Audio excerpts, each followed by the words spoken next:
الحمد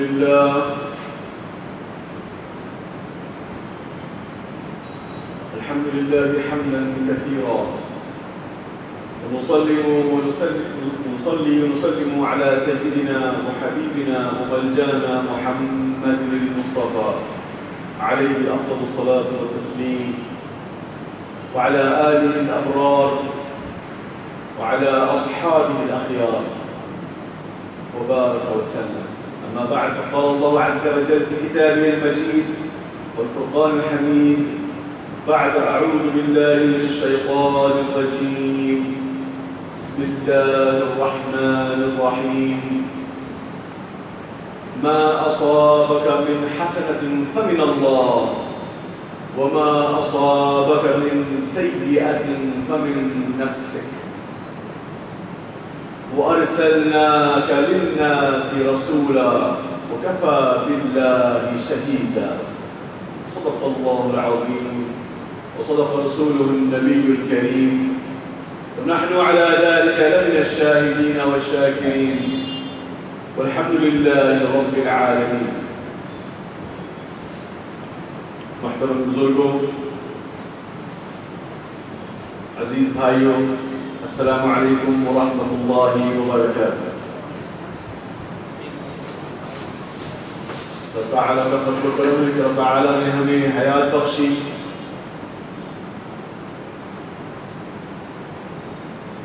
گنتی کے لیے، حسابات کے لیے مہینوں کا تعین فرمایا۔ آج ماہ سفر کا پہلا جمعہ ہے، تو اس نسبت سے ارادہ ہوا کہ چند باتیں آپ کے سامنے اس مبارک ماہ کے ضمن میں آپ سے گوش گزار کروں۔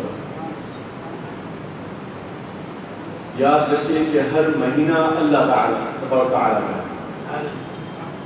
یقیناً جیسا کہ دوسری چیزیں ہیں، رب تعالیٰ نے بعض کو بعض پر فضیلت عطا فرمائی۔ جہاں پر رمضان کو دیگر مہینوں میں فضیلت ہے، محرم کو فضیلت ہے، زیادہ برکتیں ہیں، ماہ ربیع الاول کی اپنی شان ہے، لیکن اس سے جو دوسرے مہینے ہیں ان کا جو مقام ہے وہ گھٹتا نہیں۔ لیکن جیسا کہ آپ جانتے ہیں کہ ماہ سفر سے متعلق چند اوہام عوام الناس میں عام ہیں۔ عام طور پر 13 عیدی کے نام پر یہ جو پہلے 13 دن ہوتے ہیں، اس میں بڑی فکر، بڑا خوف طاری ہوا کرتا ہے، آسے بلایات کا ذکر کیا جاتا ہے۔ لیکن یاد رکھیے، پہلے تو اگر بلایات کا ذکر ہو تو وہ تو ایکچولی ہر روز نازل ہوتے ہیں۔ ہر روز، جیسا کہ سنت میں آیا، حدیث میں آیا کہ روز فجر کے وقت اور مغرب کے وقت آسمان سے اجنہ نازل ہوتے ہیں۔ اسی لیے سرکار دو عالم صلی اللہ علیہ وآلہ وسلم نے فرمایا کہ آپ اپنے گھروں کے دروازے بند رکھیں، ان اوقات پر کھڑکیاں بند کر دیں، اپنے بچوں کو مغرب کے وقت باہر نہ رکھیں، گھر میں بلا لیں۔ حدیث صحیح ہے۔ تو اگر ایسا دیکھا جائے تو ہر روز کا مسئلہ ہے، روز بلایات کر رہے ہیں۔ حدیث میں یہ بھی آیا کہ اپنے برتنوں کو ڈھانک کر رکھیں، خصوصاً ان اوقات پر۔ تو یہ تو روز کا معاملہ ہے، سفر ہی کیوں؟ تو جیسا کہ جہاں دھواں ہے، کہیں نہ کہیں آگ ہے، تو ہر بات کے اثر، ہر بات کے پیچھے کچھ نہ کچھ تاریخ ہے، کچھ راز ہے، کچھ معاملات ہیں، کچھ وجوہات ہیں۔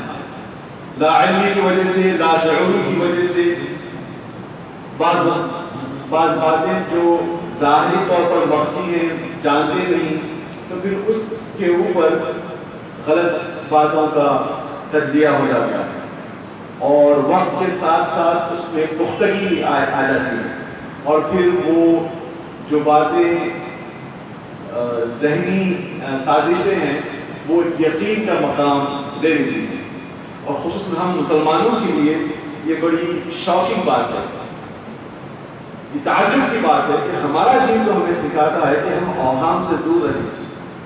قرآن پاک کی اس آیت مبارکہ کو میں نے شرح کیا تلاوت، اور اللہ تعالیٰ فرماتا ہے وما اصابک من حسنۃ فمن اللہ، کہ جو بھی آپ کو بھلائی ہوئی، بھلائی ملی، وہ اللہ کی طرف سے ہے، اور جو بھی برا ملا، نقصان ہوا، وہ آپ کے اپنے نفس کی وجہ سے، اپنے آپ کی وجہ سے۔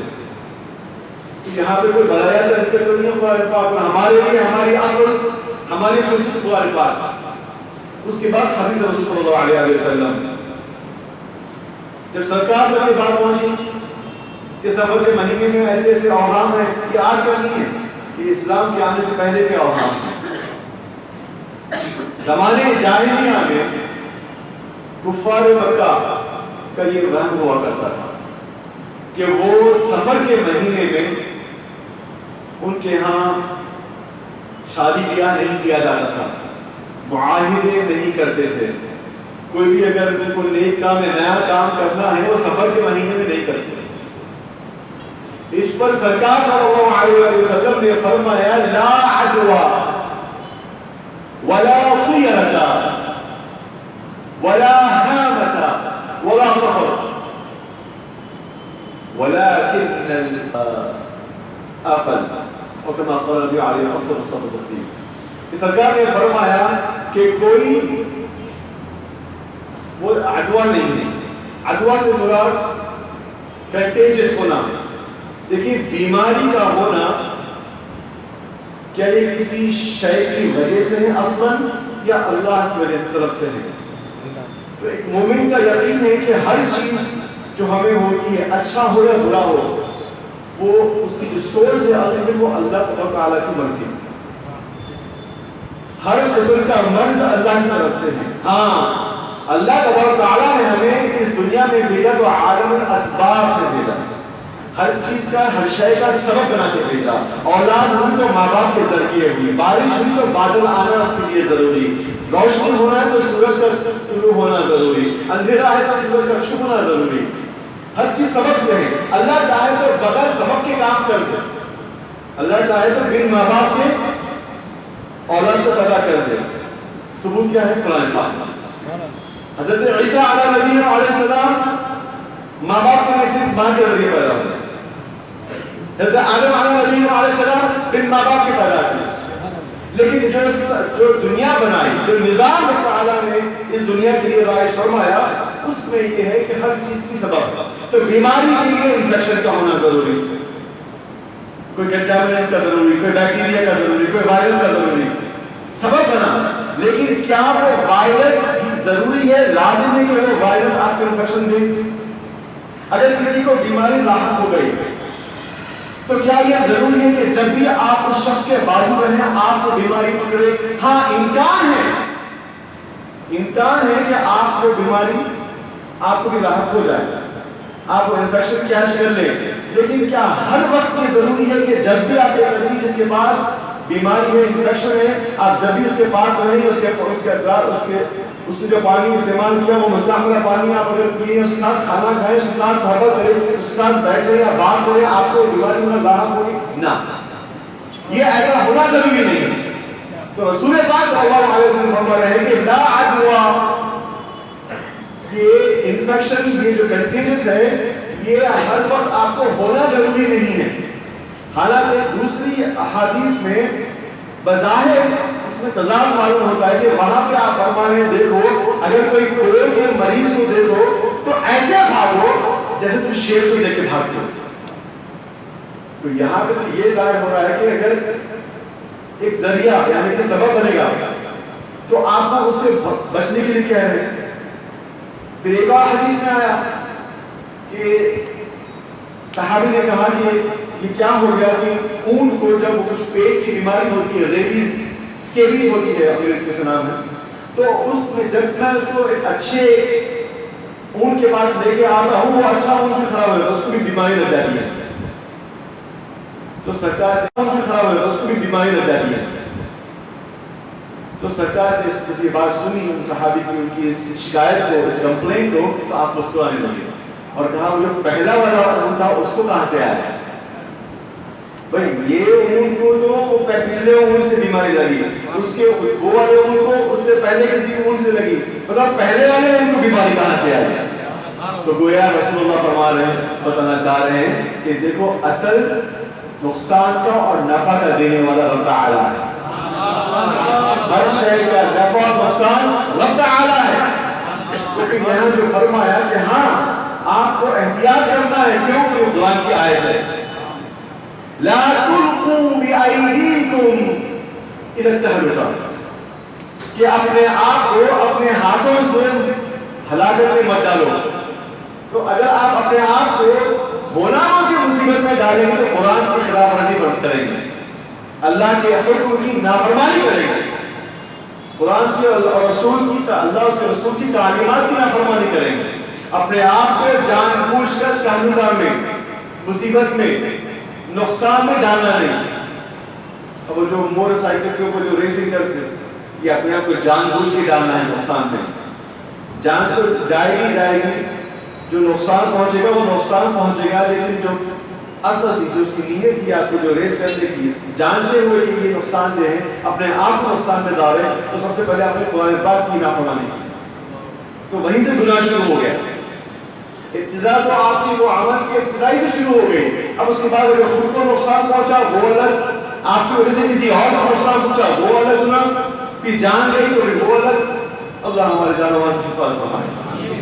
لا عدوى، کہ کوئی کنٹینس نہیں ہے. اور یہاں پر سائنس میں اور سرکار کے اقوال میں کوئی تضاد نہیں.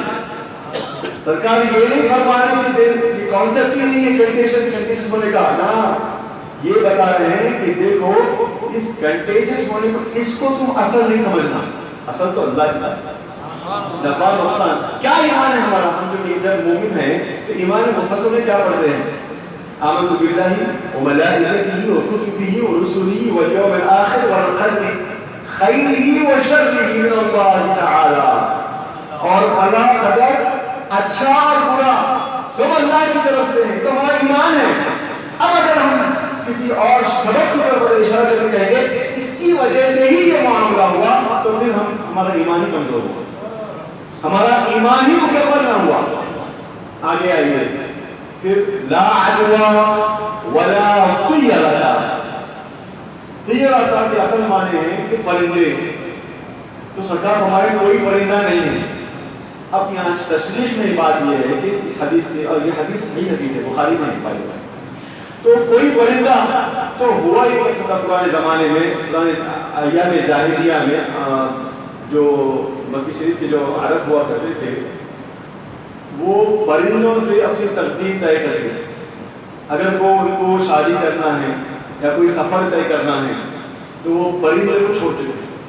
اگر پرندہ اگر داہنی طرف گیا تو سمجھتے خیر کا معاملہ ہوگا اور اس بنا پر وہ کام کرتے ہیں. اور پرندے اگر ادھر بائیں طرف گئے تو کہیں یہ نقصان کا معاملہ ہے، اس میں اب فیصلہ نہیں کرنا ہے، وہ بیک آؤٹ کرتا ہے. اللہ اکبر. تو یہ تو ایام جاہلیہ کا معاملہ ہے. آج ہمارا کیا حال ہے؟ بجلی کاٹ کے اوپر پریشان رہے ہیں، اوپر سے کالی بجلی رہی تو اور بھی مصیبت کھڑی ہو گئی. ہم مسلمانوں کا یہ حال ہے، جس کو رد کرنے، جس کو جل پہ سے اکھاڑ پھینکنے ہمارے رسول صلی اللہ علیہ وسلم تشریف فرمائے تھے. اور ہمارا آج یہ حال ہے کہ ہم چھوٹی چھوٹی آہام کے اوپر اپنی زندگی کو بدل رہے ہیں. ہمارا یقین، ہمارا بھروسہ اللہ کی ذات پر نہیں رہا، ہمارا بھروسہ اسٹاک مارکیٹ پر رہا، ہمارا بھروسہ موسم پہ رہا، ہمارا بھروسہ کسی کے کہنے پہ رہا، ہمارا بھروسہ نئی بہو پہ رہا. گھر کو آ گئی، ذرا میاں کو جاب چلے گئی تو بے کام سے نہ وہ تو بہت بن گئی. سفر، پورے سفر کا مہینہ یہ خالی مہینہ ہے. خالی مہینہ کیا اصل ہے خالی مہینے کی؟ ہم سنتے تو آ رہے ہیں یہ خالی مہینہ، اس میں شادی نہیں کرنا، خالی مہینہ اس میں فلاں نہیں کرنا، کوئی بچہ سے پیدا ہو گیا تو بچہ منحوس، کوئی کام ہو گیا اس میں تو کوئی کام منحوس، شادی نہیں کرنا یہ مہینے میں. خالی مہینہ، خالی مہینے کا اثر کیا ہے؟ سرکار دو صلی اللہ علیہ وسلم کے زمانے سے پہلے دوبارہ ایام جاہلیہ میں عربوں میں بھی یہ قاعدہ تھا کہ ان کے پاس یہ 3 مہینے حرم تھے، حرمت والے تھے، ذی القعدہ، ذی الحجہ اور محرم. تو محرم ہوتے ہی مردان عرب زمانے جاہلیہ میں وہ اپنے گھر چھوڑ کر باہر نکلتے، دوسرے قبیلوں سے جو بھی جنگ و جدال کرنا ہے، ان کو لوٹنا ہے، مارنا ہے. تو ان کا کام یہ تھا جب بھی وہ کہیں جاتے، جس قبیلے میں، جس گاؤں میں، جس شہر میں، وہاں پر اتنی لوٹ مار کرتے کہ وہاں سارا کا سارا معاملہ صفایا کر کے آ جاتے. تو یہ جو صفایا کر کے آتے، اس سے نام پڑا سفر کے خالی ہونے کا. یہ جو معاملہ خالی ہونے کا ہے، یہ اس سے ہے کہ یہ جو جاتے اور جا کے سارے شہروں کے شہر، گاؤں کے گاؤں لڑ جھگڑ کر لوگوں کو قتل کرتے، گھاڑ پیڑے توڑ دیتے، جانوروں کو چرا لیتے اور مال و غنیمت ساری چرا لیتے. تو یہ جو صفایا کر کے آتے، جو خالی کر کے آتے، آگے چل کر اور پھر ان کی جانیں بھی جاتی اور مرد جو ہے ان کے اپنے شہر کو چھوڑ دیتے. تو یہ جہاں جہاں جاتے جو خالی ہو کے آتا، اس سے خالی ہوا، اور کوئی اس کا مطلب نہیں، نحوست کا مطلب نہیں، کوئی نقصان کا مطلب نہیں ہے. ایک تاریخی حقیقت ہے، تاریخی پس منظر ہے، جس کی بنا پر وہ ایک بے بنیاد بات کے اوپر ایک عقیدہ بن بیٹھا. لا عدوى ولا طيرة ولا ہامہ. ہامہ کیا چیز ہے؟ تو بتلایا کہ ہامہ ایک مخصوص پرندے کا نام جس کو دوبارہ ایام جاہلیہ کے عرب منحوس جانتے ہیں. اگر وہ کسی گھر پہ آ کے بیٹھے تو گھر منحوس، کسی کے سر پہ یا شولڈر پہ آ کے بیٹھے، مونڈے پہ آ کے بیٹھے تو وہ بندہ منحوس. ایسے حالات تھے زمانے میں اسلام کے آنے سے پہلے. اور آپ جب نظر دوڑائیں گے تو آج بھی آپ دیکھنے والے اسی قسم کی اوہام، سپرسٹیشن جسے کہتے ہیں. تو وہ بیٹھا ہے تو سرکار اشارہ فرما رہے ہیں کہ دیکھو کوئی کنٹیجس نہیں ہے، کوئی ایسے پرندے نہیں ہیں جو آپ کا فیصلہ کرے تقدیر کا، اور کوئی ایسا مخصوص پرندہ نہیں ہے جس کے آنے سے یا جانے سے آپ کی زندگی کی تقدیر بدل جائے. تقدیر بدلنے والا اللہ ہے، تقدیر کا دینے والا اللہ ہے، تقدیر کا لکھنے والا اللہ ہے. اور پھر آتا ہے ولا سفر، اور نہ سفر ہے. تو سفر ہے مطلب یہ نہیں کہ سفر کا مہینہ ہی نہیں ہے، سفر کا مہینہ ہے، لیکن سفر کے مہینے سے متعلق جو اوہام ہے، جو سپرسٹیشنز ہے، جو غلط وہم پھیلے ہوئے ہیں، اس کی کوئی حقیقت نہیں ہے. فرمایا رسول پاک صلی اللہ علیہ وسلم کہ سفر سے مہینے سے جو ریلیٹڈ، جو منسلک، جو خیالات ہیں، تخیلات ہیں، جو بدعقیدگی پھیلی ہوئی ہے، اس کی کوئی بیسس نہیں. اچھا، کیا ان مہینوں میں کبھی نقصان پہنچتا ہے؟ کیا ان مہینوں میں کبھی کچھ بلائیت آتی ہے؟ تو بالکل آتی ہے، جیسا کہ محرم میں بھی آتی ہوں، رجب میں بھی آتی ہوں، شعبان میں بھی آتی ہوں، ذی الحج میں بھی آتی ہوں. اس میں سفر سے کوئی تعلق نہیں ہے. اور جیسا کہ میں نے آپ سے عرض کیا، حدیث میں یہ آیا کہ ہر روز بلائیات نازل ہوتی ہیں، اور یہاں پہ آپ خاص سفر لے کے بیٹھے ہیں. تو بزرگوں اور میرے بھائیوں، ہمارا عقیدہ اللہ کی ذات کا ہے. ہمارا عقیدہ چٹان کی طرح مضبوط ہونا چاہیے، چاہے کسی بھی قسم کے اوہام اس کلچر میں ہو. ہندوستان پاکستان میں ایسے اوہام ہیں، چائنا جاپان میں کچھ اور وہم ہے، عرب میں کچھ اور اوہام ہے، امریکہ لندن میں کچھ اور اوہام ہے، یورپ میں کچھ اور ہے، افریقہ میں کچھ اور ہے. ہر جگہ کے اپنے اپنے کچھ خیالات ہیں، لیکن اسلام ہر جگہ کے لیے، اور جہاں جہاں بے بنیاد اوہام ہے وہ سب کو رد کرتی ہے اسلام کی تعلیمات، اور بندے کو راہ راست پہ لگاتی ہے.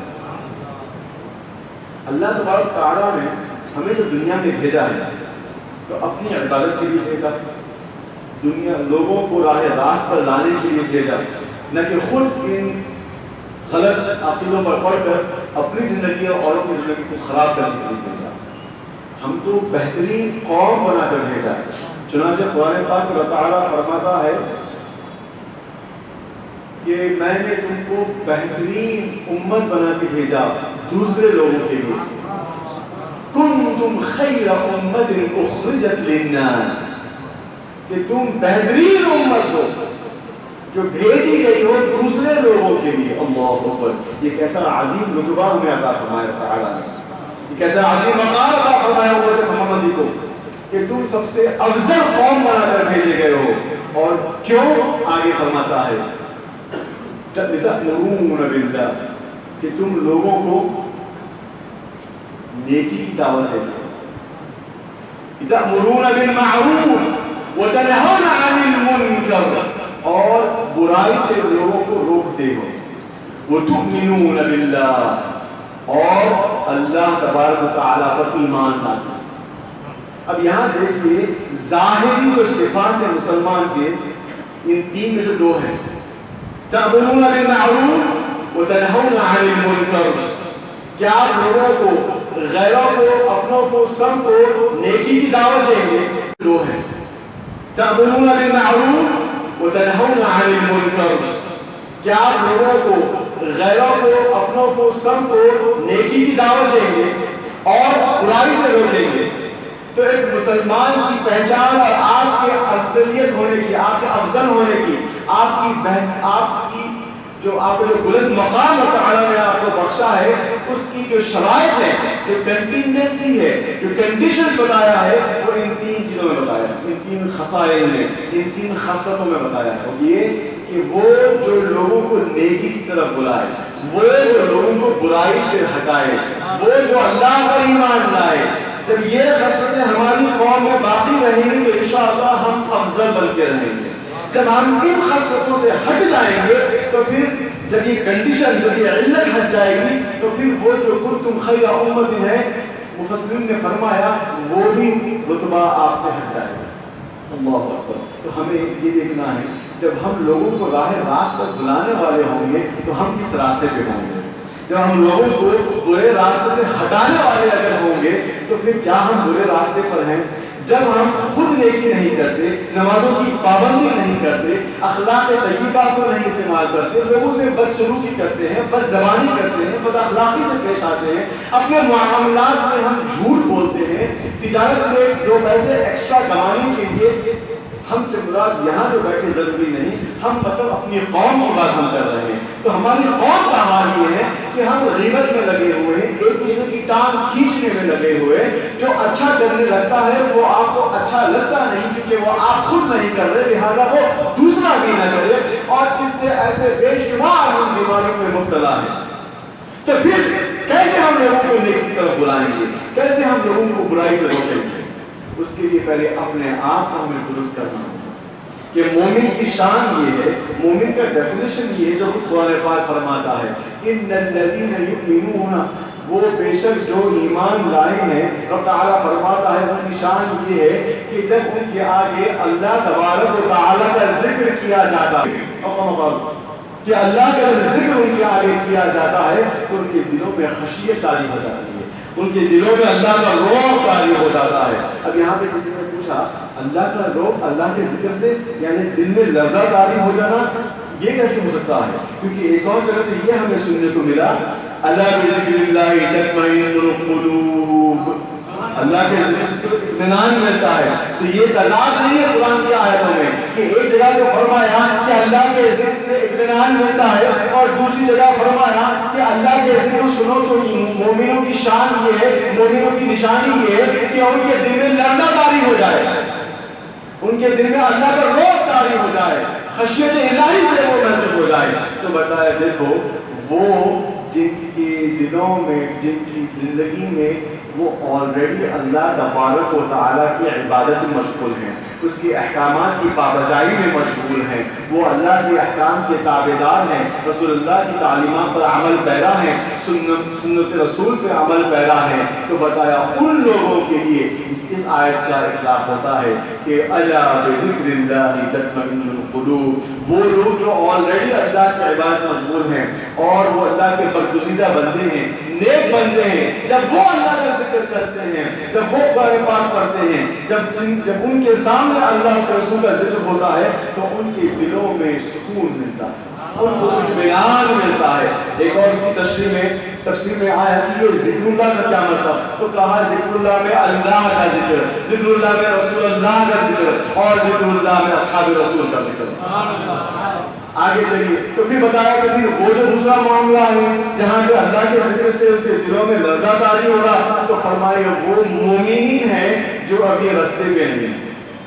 مسلمان جو ہے دل میں رائی برابر ایمان تو ہے لیکن عمل پیرا نہیں ہے، گناہوں میں مبتلا ہے، سیاہ کاری میں مبتلا ہے، بری عادتوں میں مبتلا ہے، بری صحبتوں میں مبتلا ہے. تو کہا ان کے پاس جو ایمان ہے لیکن نشانی ایمان کی اگر جاننا ہے تو ان کے آگے اللہ کا ذکر ہو اور اس تفسیر کے لحاظ سے اللہ اور اس کے رسول اور اصحاب رسول کا ذکر ہو تو ان کے دل میں لرزہ طاری ہو جاتا ہے، ان کے دل میں خوف خدا پیدا ہوتا ہے کہ وہ اپنے گناہوں پر نظر ڈالتے ہیں، کہ وہ اپنی سیاہکاری پہ نظر ڈالتے ہیں، وہ اپنے نفس پہ نظر ڈالتے ہیں، وہ اپنی حالت پہ نظر ڈالتے ہیں اور توبہ سے اللہ کی طرف رجوع ہونے کا ان کو موقع ملتا ہے، اللہ کی طرف رجوع ہونے کا موقع ملتا ہے. تو کہا وہ جو آلریڈی اللہ کے نیک بنتے ہیں جب وہ اللہ کا ذکر سنتے ہیں اور ان کو اطمینان ملتا ہے کہ بتایا وہ اللہ کی صفت جمالی سے متاثر ہوتے ہیں، اور وہ جو گناہوں میں مبتلا ہے لیکن ایمان پر ہے، لیکن مسلمان ہے، لیکن وہ دینی ماحول میں گناہوں میں مبتلا ہے، کمزوری ہے ان کے اندر، اللہ کا ذکر سنتے ہیں تو ان کے اوپر اللہ کی صفت جلالی کا اثر ہوتا ہے. اور الٹیمیٹلی ان دونوں چیزوں میں جو اول اطمینان ہے اور دوسرا جو لرزہ ہے، کہا لرزہ والوں کے لیے بھی جو گول ہے، جو ہدف ہے، جو غایت ہے وہ اطمینان ہی.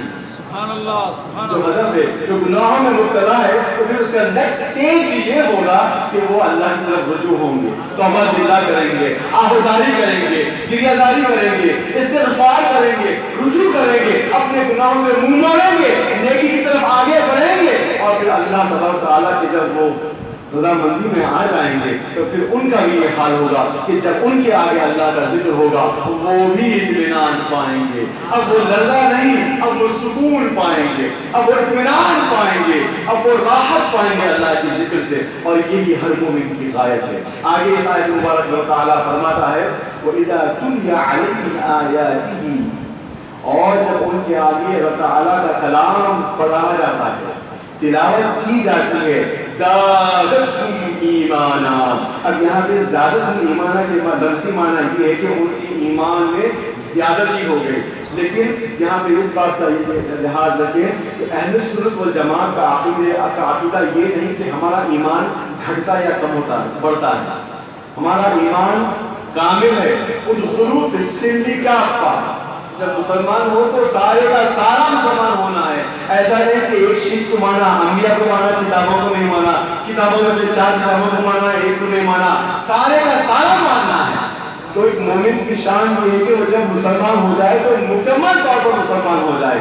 تو پھر اس آیت کے تحت جب آیت کی مبارکہ بھی کہتی ہے کہ زادتہم ایمانا، تو فرمایا ان کی ایمان میں تقویت ہوتی ہے، ان کا ایمان مضبوط ہوتا ہے. تو اب جب ہم جو بات کر رہے تھے سفر کے مہینے کی اور ان اوہام کے، ان جو وہموں کے یا سپرسٹیشن کے، تو ذرا یہاں پر آ کے جب غور کریں گے تو پتہ چلتا ہے کہ یہ دراصل ایمان کی کمزوری کی نشانی ہے. جب ہم ان وہموں کا شکار ہوتے ہیں، ان چیزوں میں مبتلا ہوتے ہیں، تو دراصل کی ایمان کی کمزوری، ویکنیس آف ایمان کی نشانی ہے. تو اس کے لیے ہمیں رجوع کرنا ہوگا، اپنے ایمان کو قوی کرنا ہوگا، اور قوی کرنے کے لیے ایک نسخہ جو اللہ تعالیٰ نے قرآن پاک میں بتا دیا وہ ہے تلاوت قرآن پاک.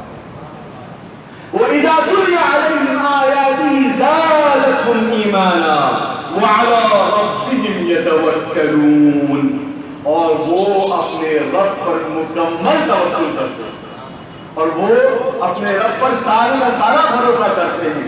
تو یہ بات ایک دم کلیئر ہوگی کہ ایمان والا کیا ہے. ایمان والا وہ ہے جب اللہ کا ذکر کرے تو یا تو لرزہ پائے یا پھر اطمینان پائے، جو کہ ہدف ہے، جو کہ غایت ہے. اور جب قرآن پاک کی آیت پڑھے تو اس کا ایمان مضبوط ہو جائے اور پھر سارے معاملات کو اللہ پر چھوڑ دیتا ہے.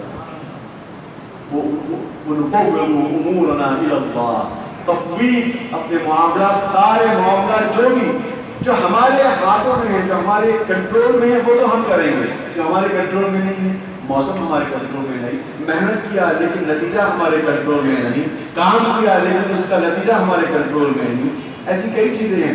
تو کنٹرول جو چیزیں نہیں ہیں، جو ہمارے قوت میں ہماری قدرت میں جو چیزیں نہیں ہیں ان سب کو اللہ پر چھوڑنا ہم پر لازم ہے، اور یہ ایمان کی نشانی ہے۔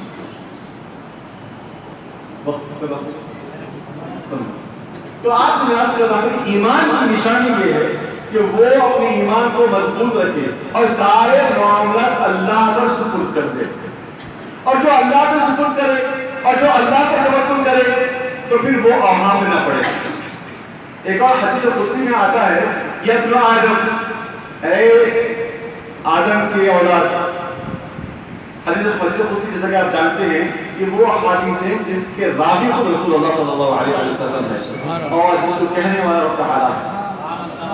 تو اس میں یہ بڑی طویل حدیث ہے، اس کا ایک ٹکڑے میں یہ ہے کہ تم اگر اس جانور کی طرح کا بہیمۃ الانعام جنگل میں ایک کونے سے دوسرے کونے تک ایک بھیڑیے کی طرح اگر دوڑتے بھی رہے، جتنا اس بھیڑیے کو اللہ نے رزق لکھا ہے وہ اتنا ہی ملنے والا ہے، جتنا رزق ہمارے کو لکھا ہے اتنا ہی ملنے والا ہے۔ رب تعالیٰ فرماتا ہے کہ کیا مجھ میں یہ قدرت نہیں کہ میں اپنی ہر مخلوق کو روٹی کا ٹکڑا پہنچا دوں؟ سبحان اللہ، سبحان اللہ۔ کیا اللہ کی قدرت سے بعید ہے کہ اللہ تعالیٰ ہر بندے کو اس کو گھر بیٹھے رزق پہنچا دے؟ ہرگز نہیں، حاشا وجل۔ لیکن رب تعالیٰ نے ہمیں جب بھیجا ہے تو عالم اسباب میں بھیجا ہے، جیسا کہ آپ نے ابتدائی بیان میں آپ سے عرض کیا تھا کہ ہر چیز کو سبب سے ہوا ہے۔ تو ہمیں اپنے جوارح کو، اپنے ہاتھ پاؤں کو ہلانا ہے، کام کرنا ہے، محنت کرنا ہے، مزدوری کرنا ہے، لیکن تکیہ اپنی مزدوری پہ نہیں، تکیہ اپنی عقل، اپنی فہم پہ نہیں، اپنی ہوشیاری پہ نہیں، اپنی مزدوری پہ نہیں، اپنے کام پہ نہیں، اپنی قوت پہ نہیں، اپنی ذات پہ نہیں۔ تکیہ کرنا ہے تو اللہ کی ذات پہ کرنا ہے، توکل کرنا ہے تو اللہ تبارک و تعالیٰ پہ کرنا ہے کہ وہ عطا کرنے والا ہے، کہ وہ دینے والا ہے اور صرف وہی کرنے والا ہے۔ دنیا میں سبب ہے۔ اب ہم اہل سنت والجماعت کے عقیدے میں ایک اور بڑی لطیف بات ہے، یہ ایک اور طریقہ ہمیں مل گیا۔ اب یہ جو عطا کرنے والا تو اللہ ہی ہے، لیکن اگر کچھ مانگنا ہے جو لکھا نہیں ہے، کچھ چاہتے ہیں جو آپ کے لیے لکھا نہیں ہے، وہ جانتا ہے تمہیں دینے والا ہے، وہ جانتا ہے تمہیں کیا چاہیے، لیکن آپ کی خواہش ہوئی تو کہا پھر اب ان کے پاس رجوع ہونا ہے جن کی وہ سنتا ہے، سبحان اللہ، ان کے پاس رجوع ہونا ہے جسے وہ چاہتا ہے، ان سے پوچھنا ہے، ان کی طرف رجوع ہونا ہے کہ اے حبیب ذرا کام کروا دیجیے، اے حبیب ذرا دلوا دیجیے۔ یہاں پر مانگنے والا ایک مومن بندہ ہرگز بھی نہیں سوچتا کہ کوئی بندے خدا دینے والا ہے۔ اصل سے رسول اللہ کو جو کچھ ملا وہ اللہ کی ذات سے ہی ملا۔ اگر کوئی یہ یقین یہ عقیدہ رکھے کہ صرف رسول اللہ خود سے دے وہ تو مشکل ہو جائے۔